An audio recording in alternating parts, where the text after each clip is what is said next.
తెలంగాణ తల్లి తెలంగాణ తల్లి తెలంగాణ తల్లి నిన్నటికెళ్ళి పేపర్లు మర్రేసినా టీవీలు ఆన్ చేసినా సోషల్ మీడియాలో జొర్రినా అంతటా తల్లే గానొచ్చింది. ఇయాల సుత తల్లిదో వివరం ఉంది గాని మొదలైతే హెడ్లైన్ చూడుర్రి. మాదే తెలంగాణ తల్లంటున్న బీఆర్ఎస్, 10 ఏళ్లు ఎందుకు పెట్టలేదన్న కాంగ్రెస్. ప్రజావాణి షురయ్యి ఏడాది తిప్పలు తీరుస్తానికి వేదికైంది.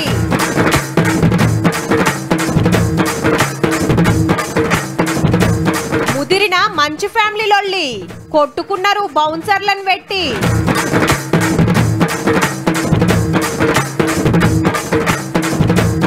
మంత్రి కాబోతున్న నాగబాబు సెటైర్ లేచిండు అంబటి రాంబాబు.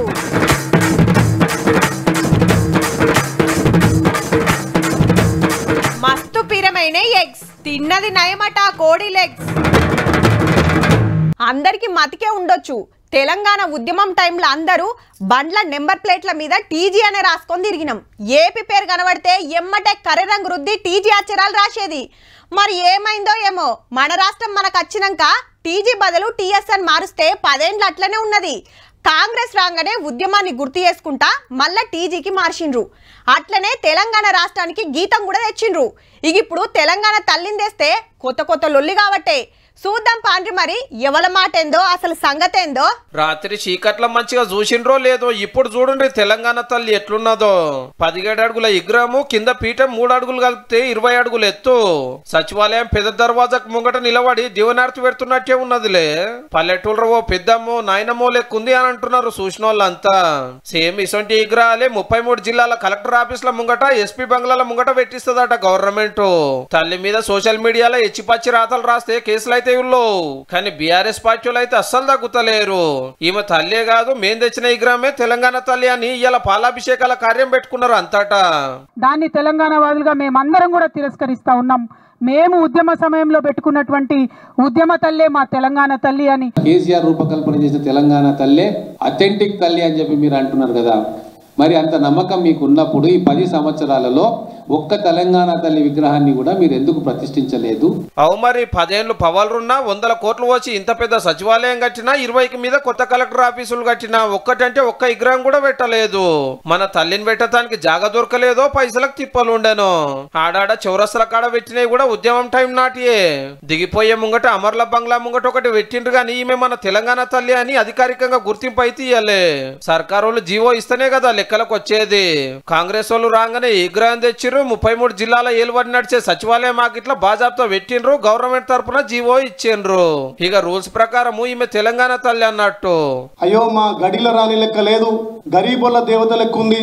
మా గడిల రాని ఉండాలి, కిరీటాలు ఉండాలి, వజ్ర వైరీటాలు ఉండాలి, దొరసాని లెక్క ఉండాలని చెప్పి కేటీఆర్ మళ్ళీ మేము దొరసాన్ని తీసుకొచ్చి పెడతామని చెప్పి తెలంగాణ కోసం రాసిన పాడిన స్తూపం చెక్కిన 9 మంది కవులు కళాకారులకు 1 కోటి రూపాయలు 300 గజాల జాగియాలని గవర్నమెంట్ డిసైడ్ చేసింది కదా. విగ్రహాలేమో తెలంగాణ తల్లి పేరు పెట్టిండ్రు, కానీ ఒక్క ఆడబిడ్డకు కూడా మీరు గౌరవం ఇవ్వలేదు. మా విమలక్క పనికిరాదా మీ లిస్టులో? మా పిఓడబ్ల్యూ సంధ్యక్క పనికిరాదా? మా భూమి సంధ్యక్క పనికిరాదా? మా బెల్లి లలితమ్మ మీకు గుర్తు లేదా? వాజివే అందరికి గుర్తింపు రావాల్సిందే. కానీ మనం 10 ఏళ్ళు పవర్లు ఉన్నాం కదక్క. ఒక్కళ్ళంటే ఒక్కళ్ళనన్నా గుర్తించినమా? తాపకింత మంది కాసరైనా ఇప్పటివరకు అందరికి ఆ గౌరవం మర్యాదను దక్కుతుండే.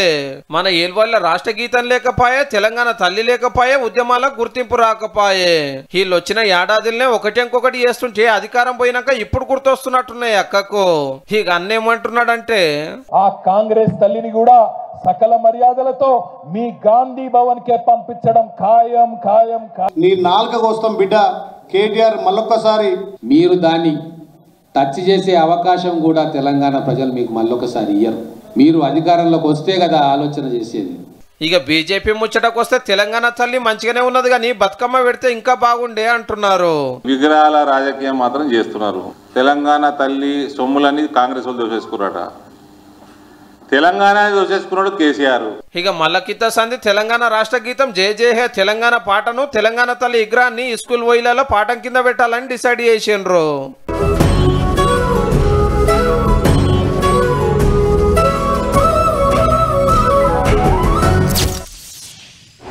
ఆర్డీఓ కాడికి పోతే ఎంఆర్ఓ కాడికి పోవాలి. ఆడిపోతే మాతాన కాదు ఇంకో ఆఫీస్లో అంటారు, ఆడసుత పని అవుతుందా అంటే మాతాన కాదు కలెక్టరేట్కే పోవాలంటారు. తిరిగి తిరిగి యాస్టకు వస్తుంది అనుకో రాదుర్రి. ఒక్కో ఆఫీసర్ కోసం ఒక్కో ఆఫీస్కు తిరగకుండా అందరు ఒక్కతానుంటే బాగుంటుంది కదా. అందుకే ప్రజావాణి పెట్టిండ్రు. ప్రతి సోమవారం కలెక్టరేట్కి పోతే అందరు ఆడికే వస్తారు, ఆడనే దరఖాస్తులు ఇవ్వచ్చు. ఇంకా జల్దిన కావాలనుకుంటే ఆ తెల్లారి గీడ నడుస్తుంది. కాంగ్రెస్ సర్కార్లో ప్రజావాణి కార్యం పెట్టి ఏడాది అయింది. ఏలువల్లకు వచ్చిన తెల్లారే ప్రజాభవన్లో సురువు చేసి పబ్లిక్ తన దరఖాస్తులు తీసుకున్నారు. ప్రతి మంగళవారం శుక్రవారం 2 రోజులు పెడితే ఎక్కడెక్కడికెళ్ళో సితం వచ్చేది పబ్లిక్. సమస్యలు తస్వ చేస్తానికి నోడల్ ఆఫీసర్ ను పెట్టిండ్రు. అప్పుడప్పుడు మంత్రులు పోయి అరుచుకుంటున్నారు. లెక్కకైతే ఇలా పొద్దుగాల జరిగేది ఉంటే ఏడాది సంబరాల బిజీలుండి పొదుముఖంగా పబ్లిక్ తిప్పలిన్నాడు చిన్న సీఎం బట్టి సారు. ఎన్ని ఇబ్బందులు వచ్చినా ఈ ప్రజావాణిని నడిపిస్తాం. పోడేవసం మీద ఎప్పటికెళ్ళో లొల్లి నడుస్తుంది కదా. ఫారెస్ట్ వాళ్ళు ఎవరిని సతాయించొద్దు, జల్దిగానే సమస్యలు తీరుస్తామని హామీ ఇచ్చిండు. అన్ని చోట్ల మొత్తం ఈ ట్రైబల్ అటవీ ప్రాంతాల్లో వ్యవసాయం చేసుకునే రైతులందరూ కూడా సోలార్ పవర్ ని పెట్టుకోవడం కోసం కావాల్సిన ఏర్పాట్లు చేయమని. ఇక మునుపు లెక్కనే ఆరానికి 2 రోజులు ప్రజావాణి నడుస్తుంది. ఏ తక్లీఫ్ ఉన్నా ప్రజాభవన్కి వచ్చి దరఖాస్తులు కంప్లైంట్లు ఇవ్వచ్చు.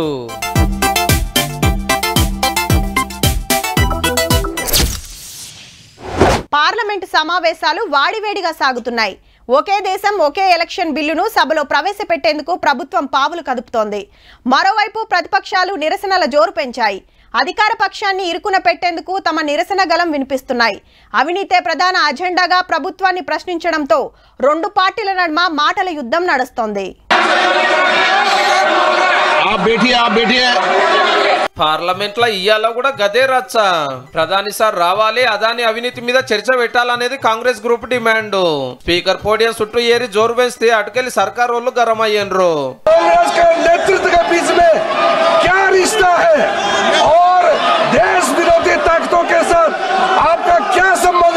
ఎంత చెప్పినా ఇంటలేరని లోక్సభను రేపటికి వాయిదా చేసిండు సారు.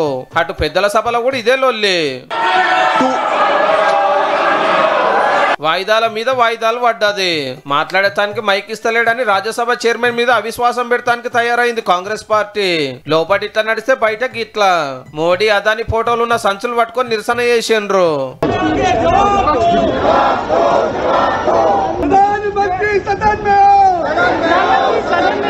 ఇంతలోళ్ళు అవుతుంటే ప్రధానమంత్రి సార్ పార్లమెంట్ కు వస్తలేడు, ప్రతిపక్షాలకు సమాధానం చెప్తలేడు.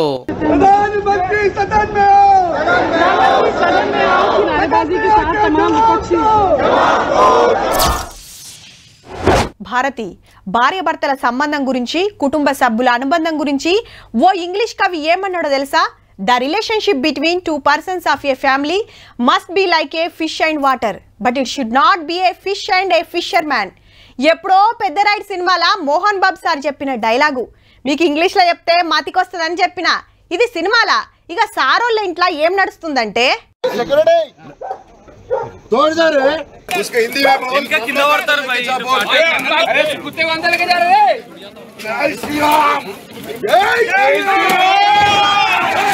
ఏహే ఎక్కడిది సినిమా చూసినట్టే ఉంది Mohan Babu sir farm house కాడ. అటు పెద్ద కొడుకు పైల్వాన్లు, ఇటు చిన్న కొడుకు పైల్వాన్లు. చూసుకుందామంటే చూసుకుందామని దంచుకుండ్రో మల్క. అగో మనోజ్ సార్ ను కొడితే అంగి చినిగింది.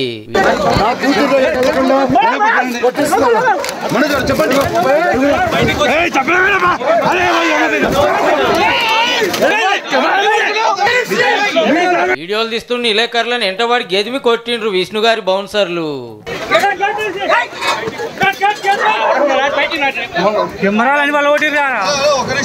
నిన్న మొన్న ఒక లెక్కుంటే ఇలా విష్ణు సార్ వచ్చినాక సీన్ అంతా మారింది. ఈ పెద్ద కొడుకు తండ్రి ఒక దిక్కు, చిన్న కొడుకు మనోజ్ ఒక దిక్కు. మావంతో నాకు అపాయం ఉందని Mohan Babu sir police complaint ఇస్తే నా మీద అటాక్ జరిగే డేంజర్ ఉంది, సెక్యూరిటీ కావాలని డీజీపీ ఆఫీస్ లో మనోజ్ ఫిర్యాదు అయిండు. ఈడికెళ్లి ఫామ్ హౌస్ కు పోయే వరకు గేట్లు బంద్ చేసిండ్రు. ఎంత తీయమన్నా తీయకుంటే గేట్లు వలగొట్టి లోపలికి పోయిండ్రు ఇద్దరాలు మొగలు. మోహన్ బాబు గారికి ఆవేశం ఆగక మీడియా మీద సిగమూగిండు పోలీసుల ముంగట్నే. ఆస్తులు పంచుకునే కాడ అన్నదమ్ముల నడుమ కీసులాటై కేసులు పెట్టుకునే కాదు కొట్టుకునే కాడికి పోయింది. సినిమా కంపెనీల క్రమశిక్షణ అనుకుంటా పెద్దరికం చూపించే పెదరాయుడు ఇంట్లో తీర్పియలేక గిట్ల బదాట్ల పడ్డారు.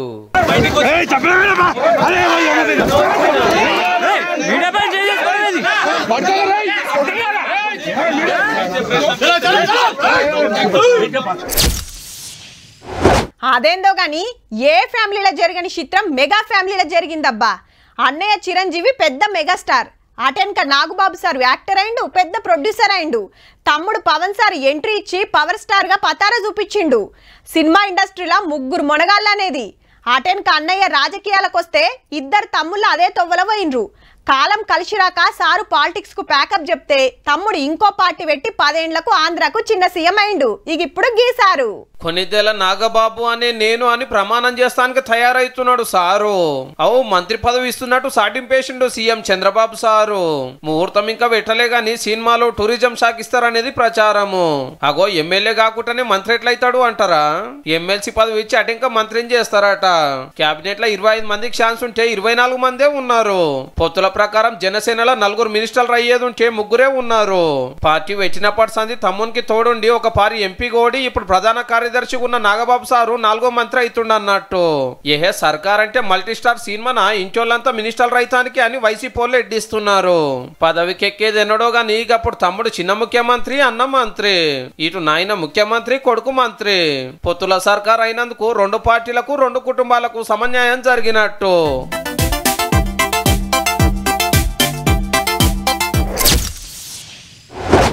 మీరు పవర్లు ఉండగా అన్ని వేల కోట్లు తిన్నారని వాళ్ళు, మీ ఏలువడిలా 1,00,000 కోట్లు తిన్నారని వీళ్ళు, పబ్లిక్ సొమ్ముతోటి బంగ్లాలు కట్టుకున్నారని ప్రతిపక్షం, పైసా తిన్నట్టు చూపించినా రాజీనామా చేస్తామని సర్కారు.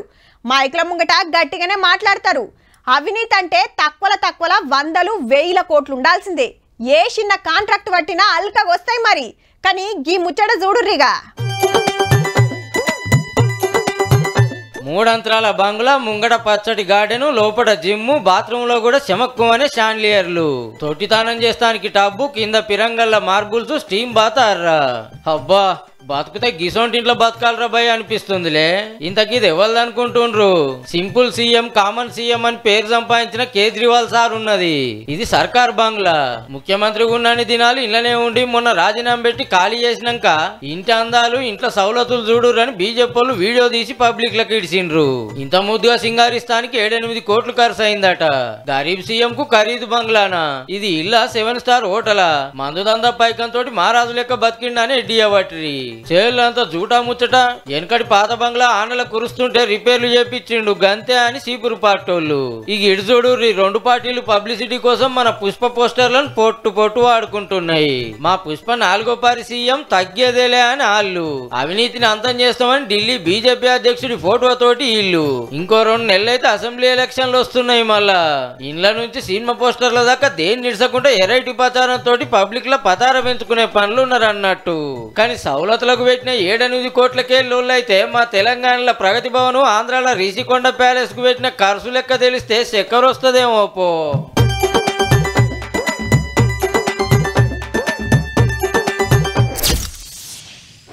అరే వాడేంద్ర ఎప్పుడు చూడు కడుపు నొస్తుంది, కాలు నొస్తుందని వంతాడు. గా మల్లిగాని కొడుకు కూడా గంతేరా. పోరడు 25 ఏండ్లో ఉంటాడు కానీ ఎప్పుడు కుసకుసే ఉంటాడు. నా గుడి నడమ గట్లనే ఉంటుందిరా. 4 అడుగులేస్తే దమ్మొస్తుంది. ఇగో 4 కలిసిండ్రా అంటే ఏదో టైంలో గీ ముచ్చట్లు పక్కా వస్తాయబ్బా. ముత్యమంది షేప్ మాట్లాడుకొని ఊకుంటారు కానీ గట్లెందుకు అవుతుందో ఆలోచన చేయరు. అప్పటికే నేనున్నాని గిది ఉరికొస్తూనే ఉన్నది. తెలంగాణలో 30 దాటినోళ్లకు కొత్త దోస్తు షేక్ హ్యాండ్ ఇస్తున్నాడు. లో ఇంటి పక్కకో ఇన్స్టాగ్రామ్ లోనో కాదు, మీ పేయిలనే ఉంటాడు పరాకతిగా. టెస్ట్ చేస్తే గాని బాడీలకు జొర్రిందే తెలియదు. ఏ గదేనుల్లా షుగర్ బీమారి. దేశంలో కొత్తగా చక్కెర రోగం వస్తున్న పేషెంట్లల్లా మహారాష్ట్ర ఫస్ట్, పంజాబ్ సెకండ్ ఉంటే మనం 3వ జాగలో ఉన్నామంటే చూడుర్రి. రాష్ట్రంలో 30 దాటినోళ్ళ దాంట్లో 100కి 14 మందికి బయటపడ్డదట. మరి సెంటరోళ్ళు 32 కోట్ల మందికి టెస్టులు చేస్తే 3 కోట్ల మందికి ఉందని తేలిందట. మన తాన 1,75,00,000 మందికి టెస్టులు చేస్తే 24 లక్షల మంది షుగర్ ఉన్నోళ్ళని తేలింది. అందులో ఎక్కువ మట్టుకు మగోళ్లే. ఇక టెస్టులు చేయనోళ్ళు, షుగర్ ఉన్న తెలియనోళ్ళు ఇంకెందరున్నారు? మానసిక ప్రశాంతత కోల్పోయి కూడా జాబ్ స్ట్రెస్ కావచ్చు, లేదు ఇంకో రకమైన స్ట్రెస్, కుటుంబ ఫినాన్షియల్ స్ట్రెస్ కావచ్చు, రకరకాల స్ట్రెస్లు. ఈ స్ట్రెస్ ను కూడా మనం పరిగణలోకి తీసుకోవాల్సినటువంటి. వెనకట 50-60 ఏండ్లు దాటినోళ్లకు అది కూడా 100లా 2-3 కుంటే మా ఎక్కువ. ఇప్పుడు పడసోళ్లే పేషెంట్లు కాబట్టిరి అంత మన పుణ్యమే మరి. లట్టు పొట్టు కడుపులేసుడు, పెయ్యలవకుంట బతుకుడు, ఎక్కుతే బండి దిగుతే ఆఫీసుల కురిసి, అడ్డమైన తినుడు నడక ఆపేసుడు, మళ్ళా ఫోన్ల కమాయి చేయవట్కే అద్దమ రాత్రి దాకా బజ్జునుడే లేకపాయే. హీగేముంది, బొజ్జలు పెంచుతాన్రు, రోగాలు కొనుక్కుంటాన్రు. షుగర్ ఒక్క పారొచ్చిందంటే ఎల్లకాలం మనతోటే. తినేది తిననీయది, తాగేది తాగనీయది. కాబట్టి ఈ తిండికి పెయ్యి ఎంత అలిస్తే అంత మంచిది. లేదంటే షుగర్లను బీపీలను ఫోన్ చేసి పిలిచినట్టే సుమా.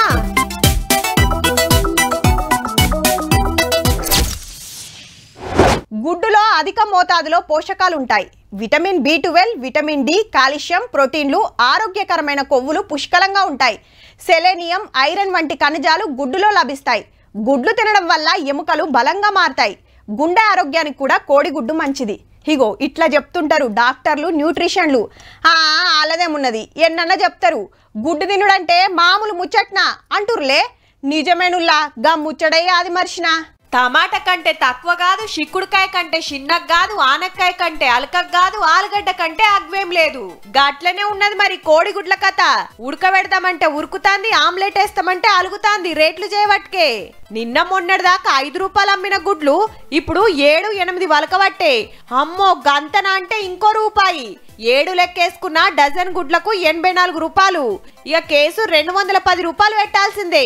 హీగేముంది, డజన్ కొనాలనుకునేటోళ్ళు అర డజన్ కొనాలనుకునేటోళ్ళు 1-2 కొంటాన్రు. ఇప్పుడు ఒక డజన్ కొనడానికి వచ్చాను, కానీ ఆ కోడిగుడ్లు కొనే బదులు మాకు చికెన్ తీసుకోవడమే బెస్ట్ అనిపించింది. చికెనే తీసేసుకుంటున్నాం. ఇంట్లేం కాయగూర లేకుంటే 4 ఉల్లిగడ్డలు కోసి 2 గుడ్లు కొట్టేస్తే ఆ పూట వెళ్ళిపోతుంది. ఇక చలికాలంలా చాలా మంది గుడ్లకు ఎగబడతారు గరిమి కోసం. కానీ కోళ్ల ఫారాలకెళ్ళి సప్లై తగ్గి రేటు పెరిగిందట. మాకే 6 రూపీస్ ఉన్నప్పుడు నేను 7 రూపీస్ అమ్మాల్సి వస్తుంది. 7 రూపీస్ అని కస్టమర్ ఏమంటే కస్టమర్ తీసి ఒప్పుకోడు కదా. గాయ అన్న చెప్పినట్టు కోడిగుడ్లకు బదిలీ దానమ్మని తిన్నదే నయముంది పోర్రి.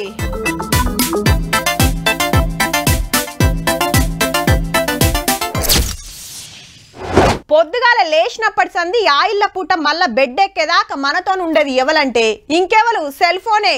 1 నిమిషం కనబడకుంటే కింద మీద అవుతుంటారు. మెసేజ్ వచ్చినా రాకున్నా తాపకోపారి వాట్సాప్ ఓపెన్ చేసుడు, చూసుడు, మళ్ళా జేబులో పెట్టుకునుడు. జరసేపైనాక మళ్ళా తీసి ఫేస్బుక్కో, ఇన్స్టాగ్రామో, యూట్యూబో ఓపెన్ చేసి పాటలు, రీల్స్ చూసుకుంటా కూకుంటే టైమే ఏర్పడది. అట్లుంటది మనోళ్ళ ఆడకం. అంత ముఖ్యమైన ఫోన్ ఒకళ్ళ ఏడనన్న పోతే ఇంకేమున్నది, ఆశలు కొట్టేసుకోవాల్సిందే అంటురా. అట్లేం లేదు, పక్కా దొరుకుతుంది. కాకుంటే దానికో లెక్కుంటది. తీరు బ్రాండ్లు, తీరొక్క ఫోన్లు. పబ్లిక్ పోగొట్టుకున్న 3 కోట్ల ఇలువ గల్ల 1100 ఫోన్లు దొరకబట్టి ఎవల్దాళ్ళకు అప్పచెప్పిర్రు పట్నం పోలీసులు. ఇదే తొలత గాదుల్లో మునుపు 3 మాటల ఇట్లనే ఇచ్చిర్రు.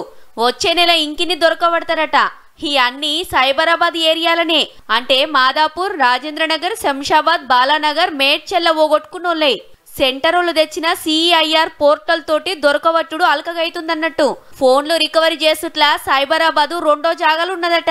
మొత్తం 90,000 ఫోన్స్ ఇప్పటిదాకా పోయినాయి మొత్తం స్టేట్ వైజ్ గా. అవి మనం ఒక్కొక్కటి రికవరీ చేసుకుంటూ వస్తున్నాం. తాపకిని దొరకబడుతున్నాం గాని ఫోన్లు జాగ్రత్తగా పెట్టుకోవాలి. ఒకళ్ళ ఫోన్ పోయి సైబర్ దొంగల చేతుల పడ్డదా అంటే శానా తిప్పలొస్తాయి అనుకొచ్చిర్రు పోలీస్ సార్లు. మరి ఇలాంటి ఫోన్లు మీరు పోగొట్టుకున్న తర్వాత సైబర్ నేరగాల చేతిలోకి వెళ్తే అందులో ఉన్నటువంటి మీ డబ్బులు మాయమైపోతాయి. పోయిందనుకున్న ఫోన్ దొరికే వరకు ఓనర్లది చిన్న సంబరం కాదు పో. ఈ కాంచన్న దొంగల కంట్ల పడకుండా జర పైలంగా పెట్టుకోరి మరి.